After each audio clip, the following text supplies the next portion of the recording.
एक बार फिर से आप सभी का बहुत बहुत स्वागत लाइव टाइम्स पर।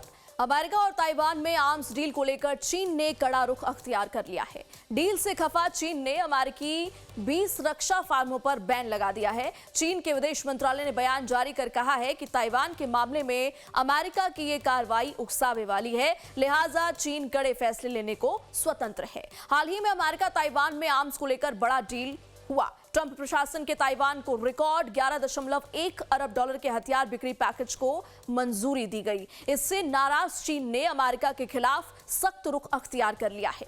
चीन ने 20 अमेरिकी रक्षा कंपनियों पर बैन लगा दिया है। चीन के विदेश मंत्रालय की ओर से जारी बयान में चेतावनी दी गई है कि आगे भी ताइवान मुद्दे पर चीन को उकसाने की कोशिश करेगा और अमेरिका को कड़ा जवाब दिया जाएगा। ताइवान को हथियारों की बिक्री की ट्रंप प्रशासन की घोषणा के जवाब में चीन के विदेश मंत्रालय ने कहा कि बीजिंग ने अमेरिका की 20 रक्षा क्षेत्र की कंपनियों और 10 अधिकारियों के खिलाफ कार्रवाई का फैसला लिया है। ये कंपनियां और अफसर ताइवान को हथियार मुहैया कराने में शामिल है। जानकारों का मानना है कि चीन के इन प्रतिबंधों का जमीन पर कोई खास असर नहीं होगा। बैन की गई अमेरिकी रक्षा कंपनियों का चीन में कोई खास कारोबार नहीं है। इतना ही नहीं, चीनी विदेश मंत्रालय ने कहा कि ताइवान का मुद्दा चीन के लिए अहम है। चीन अमेरिका संबंधों में भी इसे रेड लाइन मानकर पार नहीं किया जाना चाहिए। इस रेड लाइन को पार करने और ताइवान के मुद्दे पर उकसावे को चीन बर्दाश्त नहीं करेगा।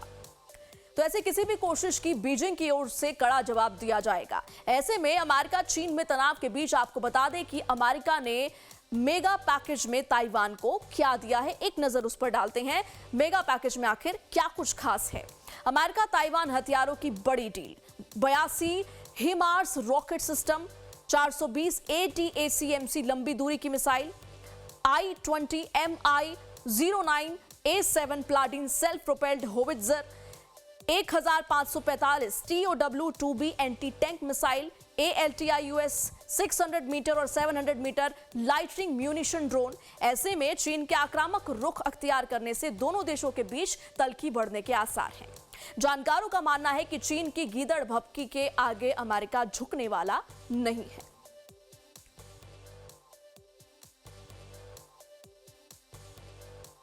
ये बहुत समय से ये खेल चल रहा है। मैं इसको एक प्रिटेंड गेम कहता हूँ। चीन प्रिटेंड करता है कि ताइवान उसका हिस्सा है, ताइवान प्रिटेंड करता है कि वो इंडिपेंडेंट है, और अमेरिका प्रिटेंड करता है कि वो वन चाइना पॉलिसी का समर्थन करता है, पर साथ साथ ताइवान को हथियार भी देगा।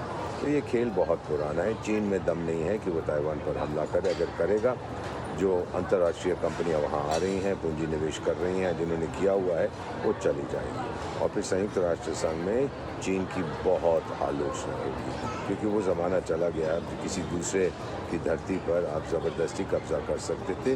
रूस ने ये देख लिया है। यूक्रेन का कुछ हिस्सा तो उसने ले लिया है, लेकिन उससे ज़्यादा अगर वो करने की कोशिश करेगा तो अभी तक जो उसके ऊपर प्रतिबंध लगे हैं वो और बढ़ जाएंगे। सो ये प्रिटेंड गेम चलता रहेगा।